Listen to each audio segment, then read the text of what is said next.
قاضی فائز عیسیٰ صاحب، chief justice of Pakistan, اور justice Afghan Akhtar نعیم صاحب اور جسٹس عقیل عباسی صاحب، 3 رکنی بینچ ہے یہ، اور یہ بیسکلی سماعت کرنے جا رہے ہیں ری کاؤنٹنگ کے کیس کی۔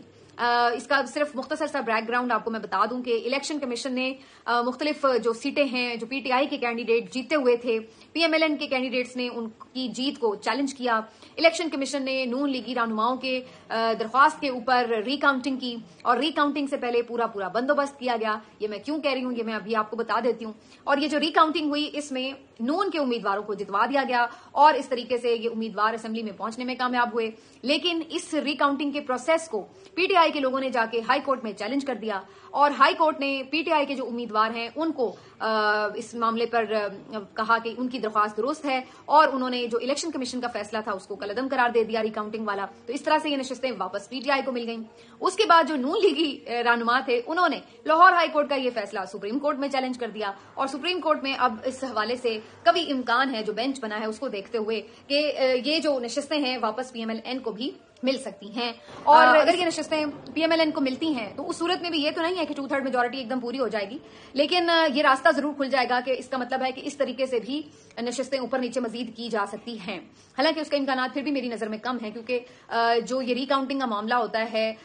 اس کے اوپر 2-3 چیزیں بھی دیکھنی ہوتی ہیں۔ تو یہ کہ جو مسترد ووٹ ہیں اور جو جیت کا تناسب ہے ان کا فرق کتنا زیادہ ہے۔ اگر وہ فرق معمولی ہو تو ری کاؤنٹنگ اکثر جلدی ہو جاتی ہے، درخواست مان لی جاتی ہے، لیکن اگر وہ فرق بہت زیادہ ہو تو پھر اس درخواست کو عام طور پر نہیں انٹرٹین کیا جاتا۔ دوسرا یہ بھی دیکھنا ہوتا ہے کہ کتنی جلدی آپ یہ درخواست کرتے ہیں اور اس کے اوپر کتنی جلدی فیصلہ آتا ہے۔ تو بہرحال یہ جو ری کاؤنٹنگ میں پی ٹی آئی کے لوگوں کو نشستیں ہروائی گئی تھی الیکشن کمیشن میں، اس میں ہوش ربا حیران کن انکشافات جو تھے وہ سامنے آئے تھے، کیونکہ اس وقت یہ پتا چلا تھا کہ حیرت انگیز طور پر ری کاؤنٹنگ میں نہ صرف یہ کہ مسترد ووٹوں کی تعداد ایک دم بہت زیادہ 10-10 ہزار زیادہ ہو جاتی تھی۔ مطلب ری کاؤنٹنگ میں ہونا چاہیے کہ 200-400 ووٹ یا چند ٹینس کا فرق ہو سکتا ہے، کچھ چند ووٹوں کا فرق ہو سکتا ہے، 10-10 ہزار ووٹوں کا فرق مسترد ووٹوں میں انہوں نے ڈال دیا۔ اور مزے کی بات یہ کہ اس کے بعد جتنے ووٹ مسترد ہوتے تھے وہ سارے کے سارے پی ٹی آئی والوں کے ہوتے تھے۔ تو اس طرح سے ان کی جو جیت تھی اس کو ہار میں بدلا گیا۔ مثال کے طور پر اس کو آسان میں آپ کو سمجھا دوں کہ اگر بالفرض پی ٹی آئی کے کینڈیڈیٹ نے 60,000 ووٹ لیے اور پی ایم ایل این کے کینڈیڈیٹ نے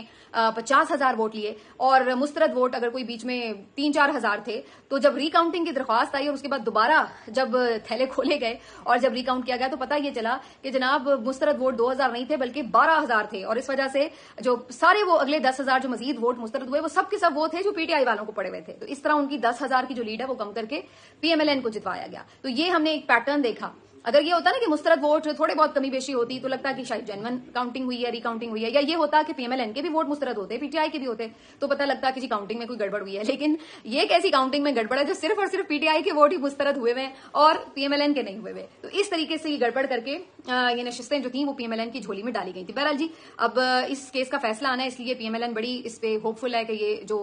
3 مزید نشستیں ہیں ہمیں مل جائیں گی۔